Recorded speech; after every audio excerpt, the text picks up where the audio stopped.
You did mention, if I could, Ms. Johnson, that you've seen improvements since the change in plans. How could you kind of help? How has that occurred? Where have you seen those improvements specifically? Is it in the reporting and the information you have, or better inspections, or more frequent inspections? How have you? Well, it's a combination thereof. I mean, a lot of these are smaller properties, less than 10 multifamily units, so you have mom and pop type of property owners, and they were not conducting the kind of inspections, frequent inspections, that you might see with a larger managed property. And because of us requiring these inspections and bringing these issues to light, they've now done more proactive maintenance. Other issues with their buildings were identified, and they were able to address those as well. So if access were not available today, meaning there was no way to really look inside, was access identified, or a way, did they have to cut into a balcony to look at it or to re-inspect it at some point in time to make sure that the structure was sound? Yes, we did require invasive investigations in those cases where the framing was enclosed and not visible, not for just a regular inspection. So in all those cases, investigative openings were cut, usually on the underside of those enclosed balcony assemblies, and subsequently framing was assessed whether or not it was still in a safe condition to withstand the loads. Wonderful. And also we developed inspection guidelines. We worked together with the task force, with the Structural Engineering Association of Northern California, with American Institute of Architects, Berkeley Property Owners, and we developed a set of inspection guidelines recommending that each time when these openings are created, that those situations be considered as opportunities to install ventilation openings, to allow for ventilation of the enclosed spaces, as well as for the ease of future inspections. Oh, very good. So it worked well, then. That's great to hear. Thank you. Mr. Marvelli. Yes. Yeah, there you are. Thank you. Working? Yes, it is. Okay, great. Good morning, or good afternoon, I guess. Good afternoon. Thank you for coming. Mia Marvelli with the Building Standards Commission. I was recently appointed as Executive Director back in February, so I'm new to this position, but prior to our Executive Director leaving last fall, he briefed me on the situation and what building standards can do moving forward with this. So I gave you some information there so you can understand what we have authority for at the Building Standards Commission. The commission is appointed 10 representatives by the governor on the commission, and then Secretary Badger is the chair of that commission. And our authority is fairly limited in what we do. We adopt the building codes for the state of California, but we would adopt the model code provisions, and then the various state agencies that have authority to amend the codes, those amendments become the California building codes, and that's what the commission adopts at the end of every triennial cycle. So to explain that a little bit further, various state agencies have authority to amend the codes. For example, Office of Statewide Health and Planning has authority to adopt the provision or amend the provisions for hospitals, DSA structural safety for schools K through 12, and then also housing and community development for the housing. So many of the amendments you see in the code are from those different state agencies, and also the state fire marshal and DSA for access compliance. So CBSC operates, CBSC is us, we operate under the California Building Standards Law, which is found in the Health and Safety Code, and we administer the building code process. So we adopt the most recent national codes, which become California Building Standards Codes in Title 24, California Code of Regulations. And the commission reviews and approves building standards from proposing state agencies. In addition to administering the rulemaking process, CBSC has limited authority to propose building standards. That limited authority is restricted to state-owned buildings and a variety of smaller items, and then the California Green Building Standards codes for non-residential buildings. The commission does not have authority to require retroactive application of the codes. That's done during when a remodel happens, a permit is opened, and that changes the remodel requirements. So California Building Standards Commission received a letter from the City of Berkeley last July requesting that the commission take a look at adopting stricter standards in the code. We also received their local ordinance and filed that in our office. And during the lengthy discussion at the October commission meeting, the commission did discuss the opportunity to create an ad hoc committee, but at that time, there was not enough information to determine if changes needed to be made in the code. So we reopened it again in April of this year, and the commission decided to form an ad hoc committee because we were under the impression that there will be some forensic information released, and we'll be able to look at that information further. And the ad hoc committee can then make a determination as to whether amendments need to be made on the California codes, and then possibly in the next triennial cycle recommend those changes to the state agencies for change. So if you have questions, I'm here to answer. It seemed that there was some confusion at that committee hearing. Was there, or is that? In April? In April, yes. Yeah, the confusion was what authority does the commission have? And they can merely make recommendations to the different state agencies that have authority to propose the amendments. So the commission is comprised of building industry experts. We have a structural engineer, forensic structural engineer on hand. We have a couple of architects, actually, one with,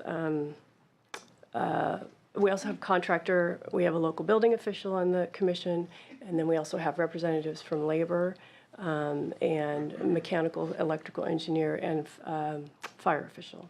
So the commission is made up of industry experts, and then from there, the confusion was that what authority does the commission have? And so that was clarified at the meeting.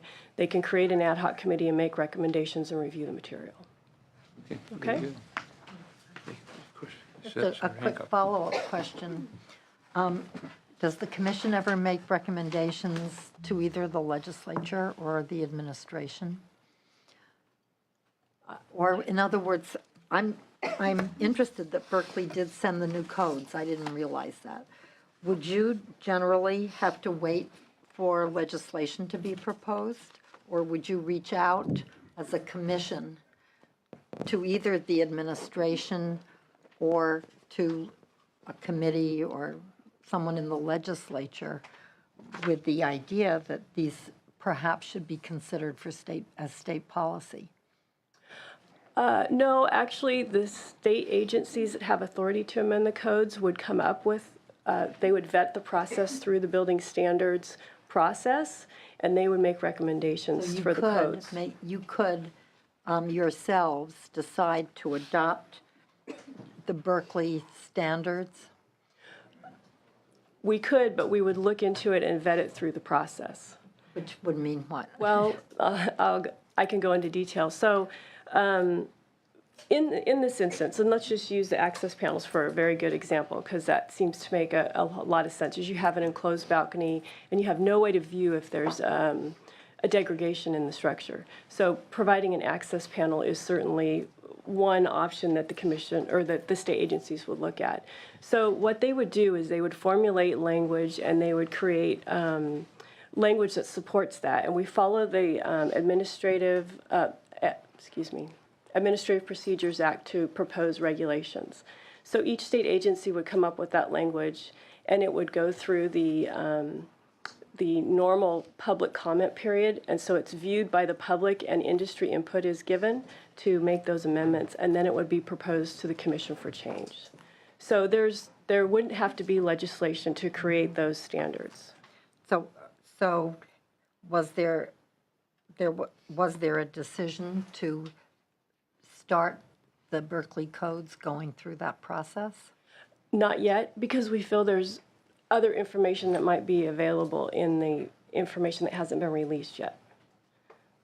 Okay, as a result of the investigation Yes, that the state that's correct. architects were referring to? Yes. Okay. I would just note that when we had the Chevron explosion, also in my district, a few years ago, the administration did set up a working group and propose changes, which we did adopt, and, safety changes. And it might be appropriate for you to really move ahead in this direction as soon as you have the information? Do you have any timeline for receiving the information? Well, we've heard that it's supposed to be in the near future, but I mean, like in the next 30 days, but I don't know that for a fact. Thank you. And that's one of the reasons why the commission didn't create an ad hoc last fall, and they waited until April, was because we had heard the information was going to be released, and it's more appropriate Okay. to review thanks. that. Thanks, Senator Wachowski.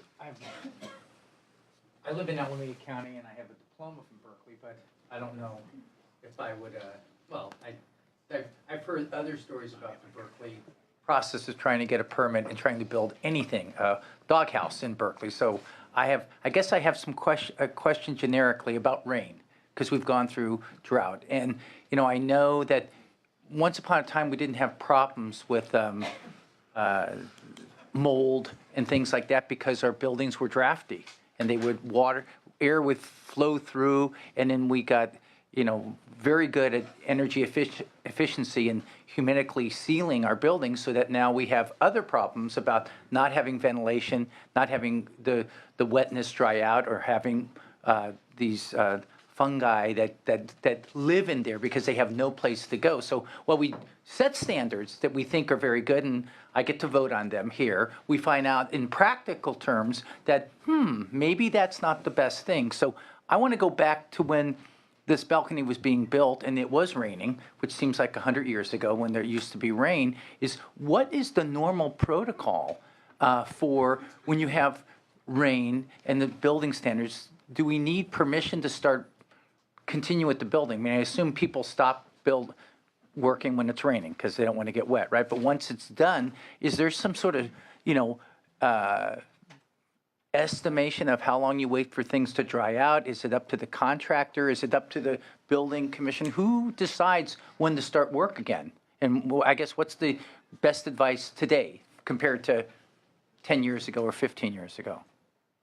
That's directed at me? Yeah. Okay. Wasn't sure. Well, I'll let Berkeley answer it also. Okay. Yeah, I don't have that information for you. I don't know that because I'm not in the inspection part of it. I'm in the codes part of it, so I can't help you with that answer. Is there, do you know of anything that restricts continuation of construction after when things are wet? I don't have that information, but I know there are building standards out there. Maybe from I think building inspector there. Thank you, committee members. Yes. We have to turn another one of those off. There you go. Okay, perfect. The building code and the green building standards require moisture testing and a checking of the moisture, and we do now require that the inspectors use moisture meters to address the moisture content of wood. It's set at 19%, so the building would need to dry out before it's enclosed, and then we would do an inspection during the framing stage to assure that the building doesn't exceed those moisture contents, and that is required by code. Do we know if that was the case with the construction of this particular balcony that At that time, that was not a requirement, although it was a requirement that construction materials not exceed a 19% moisture content. It was not an inspection requirement. That came with the green code standard, I believe. And that was just 5 years ago? Okay. 2010, I think, but not adopted until, yeah. And mechanically, how does that work? Does the owner of the building or the construction company, do they call up the inspector and say, please come by and give us permission to construct? Or do you guys just go by anybody who's got a permit, you stop the construction and go one by one to test them that they meet the 19%? They actually call for their inspections, and during the inspection process, it would be at the frame inspection is when we would check the moisture content of the wood. As far as, the products, and in large buildings, there will be different areas that would dry out more quickly than others, like the surrounding outside areas where you'd have more air movement would dry out quicker than the inner core of the building. But depending on how it's protected by the developer, that, would have a different different timelines. And is there a rule of thumb if you have your roof on? I had a little addition on, and there wasn't any rain, but I know that was a big deal for my wife and I when we had the roof on, because we had, maybe naively so, that things were going to not get wet if it did rain. Yeah. Never rained, but We do not allow someone to close a building until it's what we call weather tight. Weather tight would be roof product, windows, some type of weather barrier on the exterior of the building for the walls. So at that point, we would consider it weather tight, but it would not necessarily meet the code requirement for the 19% moisture. okay. Oh, and then just on this particular balcony, was there at the time any record of noncompliance with the requirements that the Berkeley Not- had at the time? Not that I'm aware of. I didn't see anything in the newspaper. Yeah. Just thought I'd You ask. have to remember that this building only had 2 balconies out of, I think, 170-something units. So, again, there were very few balconies on the building. Thank you. Thank you, Senator Wachowski. Laura, it is your turn, your opportunity. Thank you. share. Laura Thank Zuniga you, with the Contractor State License Board. I can talk a little bit about what our board has done in response to the specific Berkeley incident, and then I'll turn it over to David to talk about our other efforts. Great, thank you. After the balcony collapse in Berkeley last year, our registrar, who's our executive officer, opened a complaint into the contractors that were involved in the construction of the building to determine if any of the contractors deviated from accepted trade standards, leading to latent defects that compromised the integrity of the balcony. CSLB's enforcement staff has completed an investigation and determined that a probable violation of law occurred, which could lead to the discipline of the licenses of the 5 contractors that were involved in the construction of the balcony. The CSLB staff has referred the matter to the Attorney General's office, and the fact that the CSLB has referred a complaint for legal action is reflected on the online license lookup on our website for each contractor involved. And the referral to the Attorney General's office may result in the filing of an accusation seeking to suspend or revoke the individual licenses. And the accusation is the charging document that summarizes the reasons for the proposed decision, or for the proposed action, sorry. And at this point in the process, any other details of CSLB's investigation are still confidential. Thank you. David, welcome. Thank you. David Fote, Chief of Enforcement for the Contractors Board. After this accident, it brought to light the fact that we're not receiving information regarding civil filings and civil settlements. And we did dedicate a staff person to research court records. And in doing so, we believe that this information could potentially benefit us in identifying contractors that should be investigated. And I would just confirm that if we were to receive this civil settlement information, that could trigger an investigation. And what it would generally trigger is an investigation into determining if that contractor is complying with building code requirements. I think what really came to light with this case is that we need to ensure that life safety standards are being met.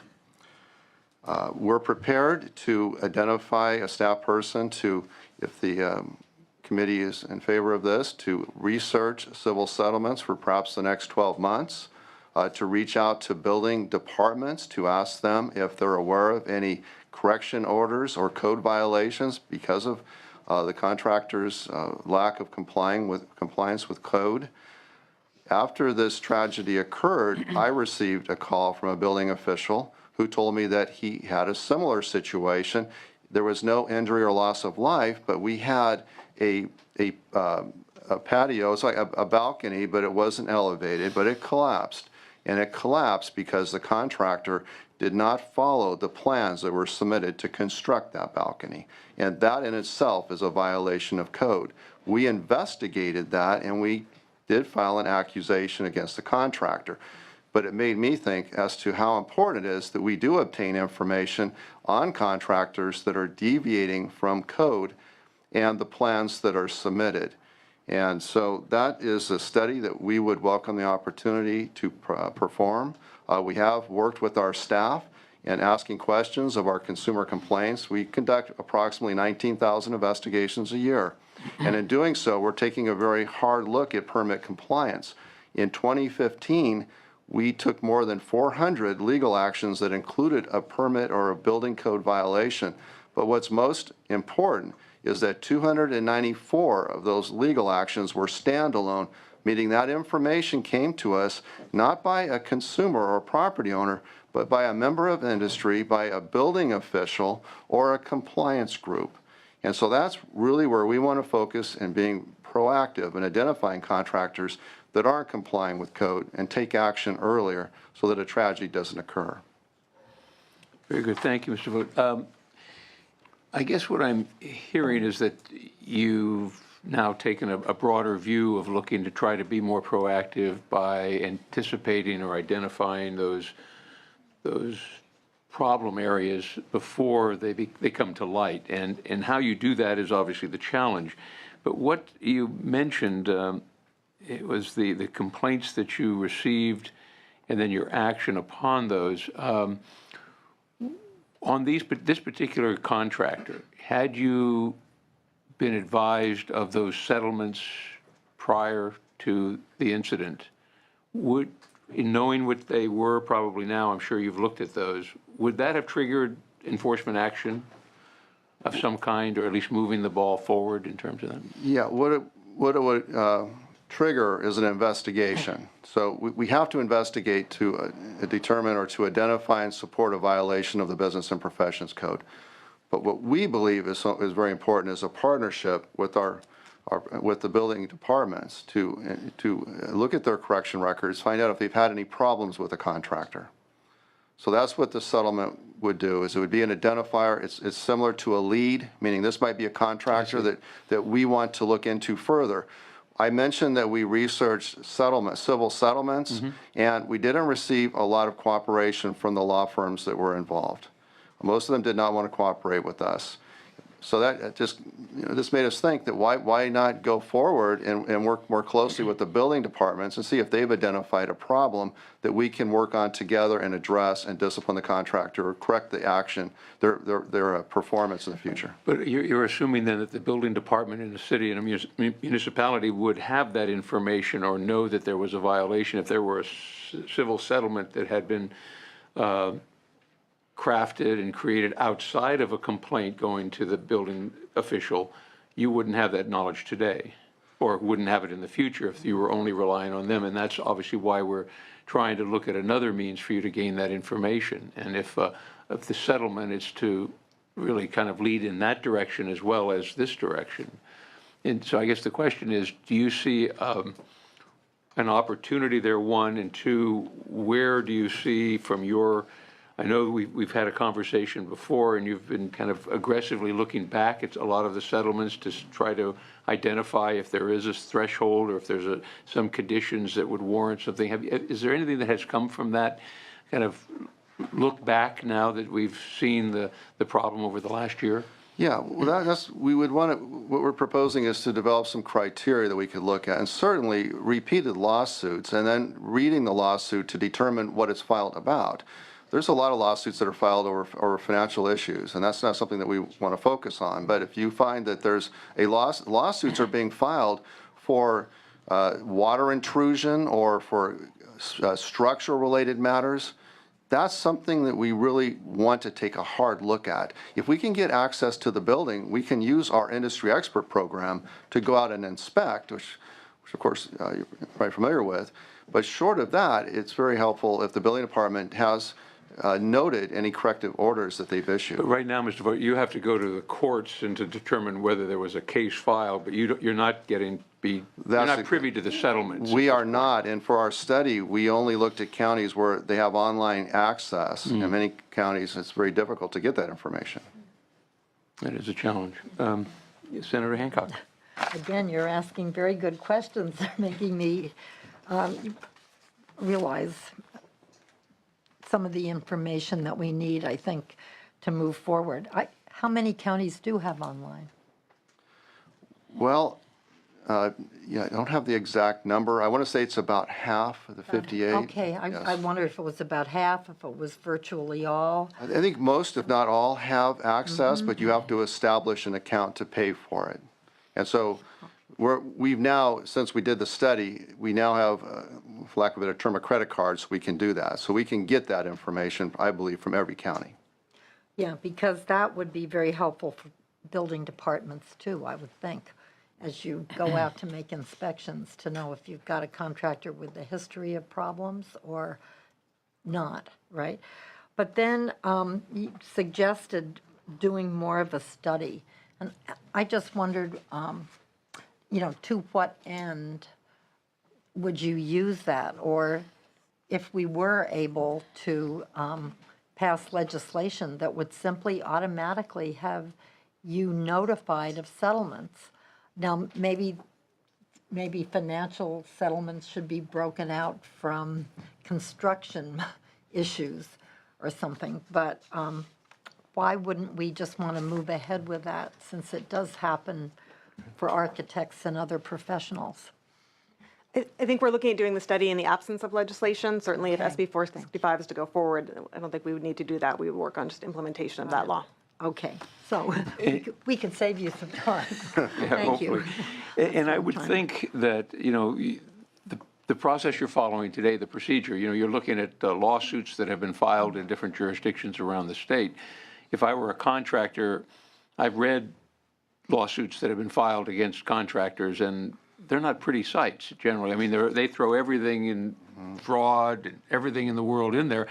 I think I would rather see a settlement agreement, and you base in any decision or any process that you're looking at in the future based on a settlement, rather than trying to define or to gain information or knowledge from a lawsuit that was filed. And I would think that the contracting industry or the building industry would prefer that as well. And so hopefully I'll ask them that question in a little bit. But thank you. Other questions at all? Yes, Senator Wachowski. Other than doing oversight of firms that may have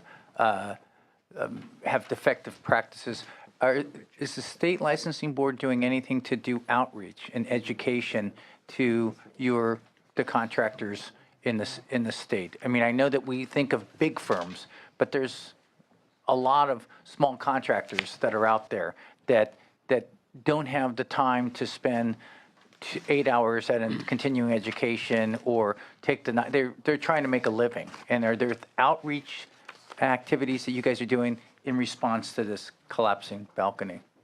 Our board does do quite a bit of outreach. We have a fairly large public affairs staff for a board, and so we do 4 newsletters a year to contractors about trends in the industry, about new legislation. We also do industry bulletins to specific classifications, if it's something that is specific to one type of contractor versus another. And so this is certainly something we've included in the proposed legislation we publicized last year. We've talked about it at our board meetings as well. Do you ever go out in the field where people are working and rather than do an inspection like the city will do, just say, hey, here's this new material, this is the new information, and actually talk to these people that are doing the work? Yes, we routinely attend association meetings to discuss permit requirements, and also we have a proactive enforcement unit comprised of 28 investigators, and they're out in the field, and permit compliance is part of their job duties, to talk to contractors, to let them know what the requirements are. So we are trying to be very proactive in making sure they get the permit and they comply with permit requirements. Does that sort of happen, up here in Sacramento, we have bills that go through, let's say in June and July, and the governor signs them. So we have like 5 months before they become effective, sometimes a year. Is that the time that you're talking about where, this is a new law? You get the newsletter, but we need to change the way we're practicing, or here's the best practices that are available? Is that? Yes, we work very closely with the California Energy Commission with their outreach. And what we do is we have industry bulletins that we post on our website. We send them out through our association partners. And as Laura mentioned, we do put them in our newsletter that is distributed to all of our licensees. Thank you, Senator Wachowski. Just as a question to put it in perspective, how many licensees do you have in the Contractors License Board that you oversee? Approximately 285,000. 285,000 that are active, okay. Yes. Very good. That kind of gives us an idea of the scale that we're looking at. So thank you very much. I see no further questions. Thank you very much for participating today and for your insight. And Now I'd like to bring up kind of a consumer and industry opinions of this issue. Ed Howard, Senior Counsel, Center for Public Interest Law. Marjorie Murray, President, Center for California Homeowner Association Law. And Nick Camarota, General Counsel for the California Building Industry Association.